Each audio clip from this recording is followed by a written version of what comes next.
satu pembahasan yang disebut dengan kecewa. Wow, apa itu? Kecewa. Nah, kecewa ini berat sekali sebenarnya ya, karena kecewa ini itu semacam masuk ke dalam tubuh kita itu semacam, wah, kalau diibaratkan mungkin bisa seperti gunung ya, blek. Wah, sampai kita juga ketika naik ke atas permukaan benar-benar pengap, benar-benar berat, benar-benar wah nggak bisa ngapa-ngapain lagi. Jadi kalau udah sampai kecewa tuh langsung blek blek.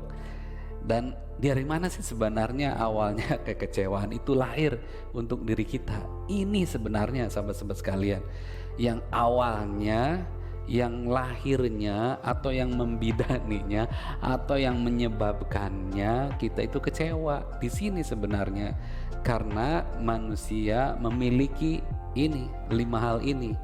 Ya, memiliki satu kebutuhan, ya, kebutuhan makan, kebutuhan tidur, kebutuhan istirahat, kebutuhan melamun, ya, kebutuhan apalagi, kebutuhan duduk, kebutuhan santai, seperti itu.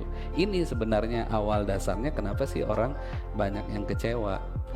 Nah, ketika dia tidak berhasil mendapatkan pemenuhan kebutuhan itu, dirinya menjadi kecewa. Ya, seperti itu. Kita inginnya kalau kita dalam pekerjaan pengennya deadline waktu, misalkan habis waktu untuk penyelesaian laporan ini jam 12 harus segera dilaporkan, harus sudah selesai, tetapi tidak selesai-selesai. Apa yang terjadi?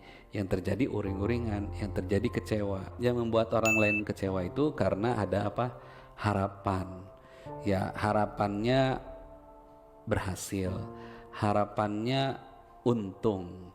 Ketika dia bangun usaha, ngemodal usaha, sudah modalnya pas-pasan, terus juga udah pinjam sana sini mari, terus juga lobby sana sini mari, udah jualan, udah siang malam penawaran, semuanya harapannya untung.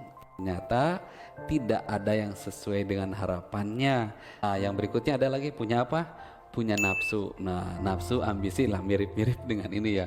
Jadi ketika punya ambisi yang sangat kuat, ini yang kuat, tapi ketika tidak bisa terpenuhi keinginan besarnya, harapannya, keinginan besarnya tidak terpenuhi, dorongan ambisinya tidak terpenuhi, ini juga membuat orang bisa kecewa. Jadi sahabat-sahabat sekalian, 5 hal inilah yang biasanya mendorong, mengungkit atau menaikkan kekecewaan diri kita berlipat-lipat ganda, menaikkan kekecewaan kita menjadi sangat besar karena kita tidak bisa mengelola ketika kebutuhan kita tidak terpenuhi, keinginan kita tidak terlaksana, harapan kita tidak terwujud, nafsunya tidak bisa dia hidupkan, ambisinya tidak bisa dia dapatkan.